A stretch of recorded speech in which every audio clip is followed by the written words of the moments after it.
সম্রাট মুখার্জি সুপারস্টার জিদ্দাকে নিয়ে মাথা করা আপডেট জানিয়ে দিল এবং মাথা নষ্ট করার মতো আপডেট জানিয়ে দিয়েছেন সম্রাট Mukherjee. Hi friends, welcome to my YouTube channel. যারা নতুন হয়ে আছে চ্যানেলটি সাবস্ক্রাইব করে দাও।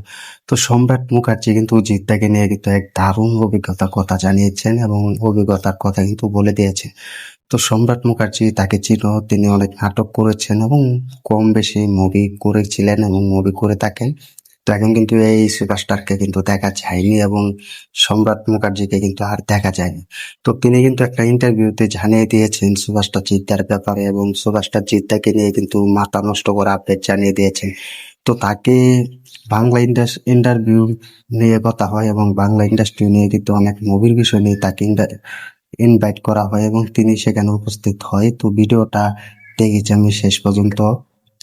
তো তিনি বাংলা মুভির বিষয়ে কথা বলেছে, বাংলা মুভি কেন পিছিয়ে পড়েছেন এবং বাংলা মুভি কেন বলিউডের মতো মুভি হচ্ছে না এবং বলিউডের মতো মুভির বক্স অফিস তৈরি করতে পারছে না। তো তিনি এটার বিষয়ে জানিয়ে দেয় যে আমাদের বাংলা ইন্ডাস্ট্রির যে হল এবং যে পরিমাণ হল মালিকরা আছে তারা কিন্তু এই মুভিটা কিন্তু সাপোর্ট করছে না এবং তারা কিন্তু এই মুভিটাকে বেশিরভাগ মুভি চালাচ্ছে না। তো বাকি বলিউড থেকে কিন্তু মুভিগুলো বাংলা ইন্ডাস্ট্রিতে এসে কিন্তু বিরাট ব্যবসা করছে এবং বাংলা ইন্ডাস্ট্রিতে এসে কিন্তু পুরো বক্স অফিস কিন্তু তৈরি করার ক্ষমতা হচ্ছে এবং দেখাচ্ছে, যা কিন্তু বাংলা ইন্ডাস্ট্রি বাংলা মুভি কিন্তু পিছিয়ে পড়ছে এবং বাংলার মুভি কিন্তু পুরো এগিয়ে যাচ্ছে না। এটাই হচ্ছে মেন কাহিনী। এবং তিনি বলে যে বাংলা ইন্ডাস্ট্রির যে অবস্থা বর্তমানে কিন্তু অ্যাকশন সিনেমা করা ছাড়া কিন্তু কোনো পর্যায়ে নেই এবং কোনো কথা হচ্ছে না। তো ওই একটা সময় কিন্তু বাংলা মুভি কিন্তু দর্শকরা প্রচুর সাপোর্ট করতো এবং বাংলা মুভি প্রচুর দর্শকরা কিন্তু দেখেছিল এবং ভালোবাসতো। তো এখন কিন্তু আর বাংলা ইন্ডাস্ট্রিতে বাংলা মুভি আমরা দেখতে পাচ্ছি না এবং বাংলা মুভির চাহিদা কিন্তু কম রয়েছে। তো এটা অ্যাবসলিউটলি কিন্তু 100% সত্য কথা বলেছেন যে বাংলা মুভি কিন্তু এখন দর্শকরা কম সাপোর্ট করছে এবং বাংলা মুভি দর্শকরা কিন্তু কম দেখছে। তো এটা কিন্তু তিনি নিশ্চিত বলে দিয়েছেন। তো তিনি বলেছেন যে বাংলা ইন্ডাস্ট্রিতে একটা পর্যায়ে এরকম কথা চলে আসে যে জিৎ দেব তো বাংলা ইন্ডাস্ট্রিকে বাঁচিয়েছে এবং জিৎ দেব ছাড়া বাংলা ইন্ডাস্ট্রি একটু অনেক পর্যায়ে চলে যেত এবং জিৎ দেব না থাকলে বাংলা ইন্ডাস্ট্রি মুভি তৈরি হতো না বা দর্শকরা কিন্তু হারিয়ে যেত। তো তিনি বলেন জিৎ দেব নয় বাংলা ইন্ডাস্ট্রিতে। তো সবার প্রথমে কথা আসে বুম্বাদার। তো তিনি জানিয়ে দিয়েছেন যে বুম্বাদা বাংলা ইন্ডাস্ট্রিকে কিন্তু নতুন পর্যায়ে নিয়ে গিয়েছেন এবং বুম্বাদা না থাকলে আমরা বাংলা মুভি দেখতে পেতাম না, বাংলার দর্শকরা কিন্তু আজ বাংলা মুভি তৈরি হতো না এবং বাংলা মুভিকে কিন্তু পছন্দ করতো না। এটা কিন্তু সম্রাট মুখার্জি জানিয়ে দিয়েছেন। তো তিনি কিন্তু বুম্বাদাকেও নিয়ে কিন্তু বিরাট লেভেলে কিন্তু আপডেট দিয়েছে। তো আমরাও কিন্তু জানি যে বুম্বাদা কিন্তু সর্বকালের সেরা সুপারস্টার এবং তিনি কিন্তু বাংলা মুভি দিয়ে গিয়েছেন, বাংলা মুভি করেছেন এবং বাংলা মুভি সাপোর্ট করেছেন। আজ তিনি বাংলা মুভি না করলে কিন্তু বাংলা ইন্ডাস্ট্রিতে কিন্তু তিনি কোনো নতুন সুপারস্টার আমরা দেখতে পেতাম না বা বাংলা মুভি দেখতে পেতাম না। হতে পারতো বাংলা মুভি হারিয়ে যেত, বাংলার দর্শকরা হারিয়ে যেত, কিন্তু আজ সেটা হচ্ছে না। বাংলা মুভি রিলিজ হলেও কিন্তু 8 থেকে 10 কোটি টাকার মতো বাজেট কিন্তু ক্ষমতা রয়েছে। তো এটা কিন্তু সম্রাট মুখার্জি বলেছেন বুম্বাদাকে দিয়ে। তো তিনি বলেন তাহলে কি জিৎ দেব কোনো সুপারস্টার নয় এবং এদের মুভি কি দর্শকরা সাপোর্ট করেন? তো তিনি বলেছেন কে বলে জিৎ দেব সুপারস্টার নয়? সর্বপ্রথম আমি বলেছি যে বুম্বাদা বাংলা মুভিকে বাঁচিয়ে রেখেছেন এবং বাংলা মুভিকে সাপোর্ট করেছেন। তিনি যদি বাংলা মুভি রিলিজ না করতো এবং অভিনয় না করতো আমরা কিন্তু বাংলার সুপারস্টার বা বাংলা মুভি দেখতে পেতাম না, হলে গিয়ে এসব মুভি চলতো না।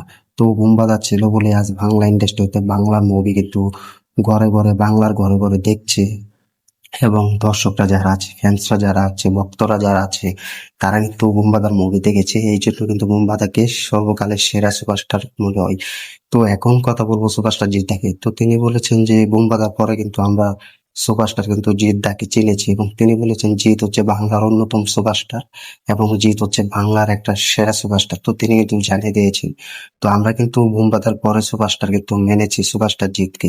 দেখো জিৎকে দেখে তুমি বুঝতে পারবে যে তার লেভেল কত দূর এবং তার ইতিহাস কত দূর। তিনি কিন্তু নতুন নতুন রেকর্ড তৈরি করে এবং নতুন নতুন ইতিহাস তৈরি করে। এটা কিন্তু সুপারস্টার জিদ্দাকে নিয়ে সম্রাট মুখার্জি জানিয়ে দিয়েছেন এবং তিনি বলে যে একটা পর্যায়ে যখন বাংলা মুভি করা বন্ধ হয়ে গিয়েছিল এবং অ্যাকশন সিনেমা করা বন্ধ হয়ে গিয়েছিল, ফ্যামিলির ড্রামা নিয়ে কিন্তু অনেক সুপারস্টাররা কিন্তু করে গিয়েছে এবং সেগুলো কিন্তু ব্যর্থ হয়েছে এবং কেউ দেখছে না এবং পুরো সময় লস হচ্ছে। তো একটা সময় সুপারস্টার জিৎ তিনি অ্যাকশন সিনেমা করেছেন তাও আবার নিজের প্রোডাকশন হাউস থেকে। এটা একটা বড় ব্যাপার এবং সে মুভিটা কিন্তু দেখিয়ে দিয়েছে।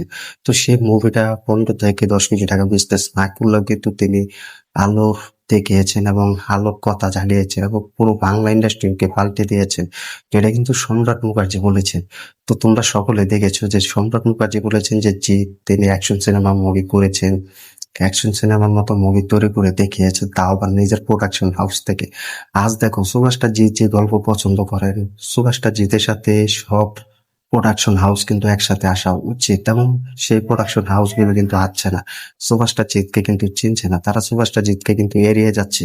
এটার জন্য যে বাংলা ইন্ডাস্ট্রিও কতটা লস হচ্ছে এবং বাংলা ইন্ডাস্ট্রিও যে কত দূর এগিয়ে যেতে পারছে না, এটা একমাত্র প্রোডাকশন হাউস বলতে পারবেন। প্রোডাকশন হাউসের জন্য কিন্তু ব্যর্থ হচ্ছে।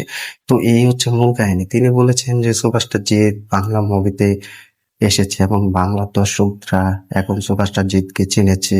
বোমবাদার পরে কিন্তু সুভাষটা জিত এখন সুপারস্টার হচ্ছে।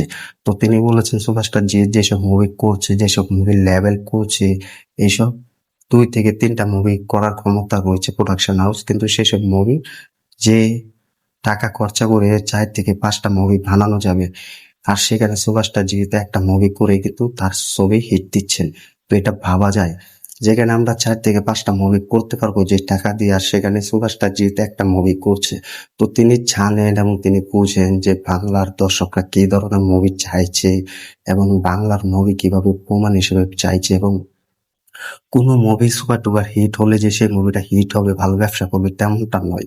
তো সুভাষটা জিৎ চাই বাংলার দর্শক ধরে রাখার জন্য, বাংলার দর্শক যেন হলে গিয়ে মুভি দেখে। তো এটা কিন্তু জিৎ চাইছে, তো তাই হচ্ছে। তো এখন যদি তুমি বলো সুপারস্টার দেব কোনো একটা মুভি হিট দিয়ে যে বক্স অফিস তৈরি করবে, এরকম কোনো ক্ষমতা নেই। তো একটা মুভি যদি সুপার ডুপার হিট হয়ে যায় এবং সেই সুপারস্টারকে তুমি বড় সুপারস্টার হবে, তেমনটা নয়। তো তিনি কিন্তু এটা বলেছেন। তো জিৎ বাংলার সুপারস্টার হয়েছেন এবং থাকবেন, এবং তিনি যেসব মুভি করেছেন তার নিজের প্রোডাকশন হাউস থেকে। জিৎ কিন্তু কোনো টাকার কথা বলে না এবং কোনো বক্স অফিসের কথা বলে না। তিনি বলে থাকেন বাংলার সেরা মুভি অ্যাকশন সিনেমা। তো এটার জন্য জিৎকে সেরা সুপারস্টার বলতেই হবে, এবং সুপারস্টার সেরা যদি বলতে হয় বুমবালা এবং জিৎদা। তো এই 2 সুপারস্টার ছাড়া আমি বাংলা ইন্ডাস্ট্রিতে অন্য কোনো সুপারস্টার দেখছি না। তো তিনি কিন্তু এটা বলেছেন। তো ভাবতে পারছো যে সম্রাট মুখার্জি তিনি কি ধরনের কথা বলেছেন সুপারস্টার জিৎদাকে নিয়ে। তো এটা ভাবা যায়। তিনিও বলেছেন আজ সুপারস্টার জিৎদা যেসব মুভি করছে নিজের প্রোডাকশন হাউস থেকে, এসব মুভি কিন্তু অন্য প্রোডাকশন হাউস থেকে করা উচিত, কিন্তু তারা এগিয়ে আসছে না। তারা যে এখান থেকে পারছে সেখান থেকে মুভি করছে এবং চালাচ্ছে। আর সুপারস্টার জিৎ না থাকলে বাংলা ইন্ডাস্ট্রি অনেক পিছিয়ে থাকতো। তো এটা কিন্তু সম্রাট মুখার্জি বলেছেন। তো অবিশ্বাস্য রেকর্ড এবং মাথা নষ্ট করা আপডেট কিন্তু তিনি জানিয়েছেন। তিনি বুকমাদাকে সম্মান দিয়েছেন এবং আমাদেরকে সুপারস্টার জিৎদাকে কিন্তু সম্মান দিয়েছেন। তো এটাই হচ্ছে বাংলা ইন্ডাস্ট্রি এবং বাংলা ইন্ডাস্ট্রির পুরো মেন কারণ, এবং বাংলা ইন্ডাস্ট্রির অন্যতম সুপার হিট। তো একটা মুভি যে সুপার ডুপার হিট হবে সেটা কোনো বড় কথা নয়, এবং একটা মুভি যে বক্স অফিস তৈরি করবে সেটা কোনো বড় কথা নয়। বড় কথা হচ্ছে বাংলার দর্শকরা যে তোমার মুভি দেখবে, সেটাই হচ্ছে বড় কথা। তো আর কি, কমেন্ট বক্স খোলা আছে, কমেন্টে জানিয়ে দেবো যে সুভাষটা জিদ্দাকে নিয়ে বুম্বাদাকে নিয়ে যে মাথা নষ্ট করা আপডেট জানিয়ে দিয়েছেন সম্রাট মুখার্জি। তো এটার বিষয়ে কতটা খুশি হয়েছে এবং কি বলবে কমেন্ট করে জানিয়ে দাও। এখন তোমরা বলবে এসব আপডেট কোথায় থেকে পেলাম এবং সম্রাট মুখার্জি কোথায় থেকে এসব কথা বলেছেন। তো সেই ভিডিও আমি ডিসক্রিপশনে বা কমেন্ট বক্সে দিয়ে রাখবো, তো সবাই দেখে আসতে পারো এবং সেই ভিডিওটি ফুল ভিডিও দেখবে এবং কি কথাগুলো বলেছেন তোমরা সেই ভিডিওগুলো দেখে আসতে পারো। ভিডিওটি ভালো লাগলে শেয়ার করে দিও, চ্যানেল নতুন হয়ে থাকলে চ্যানেলটি সাবস্ক্রাইব করে দিও। দেখা হবে নতুন ভিডিও নিয়ে, নতুন আপডেট নিয়ে। ধন্যবাদ সবাইকে এতক্ষণ সাথে থাকার জন্য।